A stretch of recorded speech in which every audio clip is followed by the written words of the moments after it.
আসসালামু আলাইকুম। সাত বাগান থেকে আজকে আমাদের এই হলুদ ড্রাগন কাটবো। দেখেন কি পরিমাণ বিগ সাইজ হয়েছে, আলহামদুলিল্লাহ।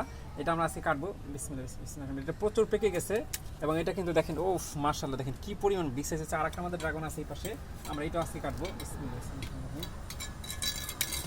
দেখেন আলহামদুলিল্লাহ, একদম কি পরিমাণ মাশাআল্লাহ, একদম এত বড় সাইজ হয়েছে যে আলহামদুলিল্লাহ। তো কেটে খেয়ে দেখবেন টেস্ট কেমন। তো এটা আসলে আলহামদুলিল্লাহ অনেক মিষ্টি হবে, কারণ হচ্ছে এটা প্রচুর মিষ্টি হয়। কারণ যখন আপনার পূর্ণাঙ্গ হারভেস্ট করবেন তখন এটা কিন্তু প্রচুর মিষ্টি হবে। বিসমিল্লাহির রহমানির রহিম। আলহামদুলিল্লাহ, দেখেন কি সুন্দর, আলহামদুলিল্লাহ, এই কি সুন্দর কালার আসছে। এবং এটা কিন্তু বিচিগুলো তুলনামূলক কিন্তু অনেক কম, হ্যাঁ অনেক বিচিগুলো কম। আমি এটা একটু খেয়ে দেখি এখন টেস্ট করে কেমন। তো অবশ্যই মিষ্টি হবে এটা জানি আমরা, কারণ হচ্ছে এটা অনেক পেকে গেছে। পূর্ণাঙ্গ পাকা পরে যখন খাবে তখন এটা প্রচুর মিষ্টি লাগবে, আলহামদুলিল্লাহ।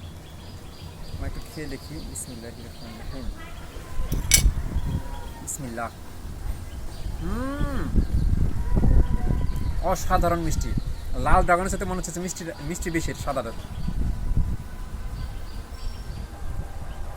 আলহামদুলিল্লাহ।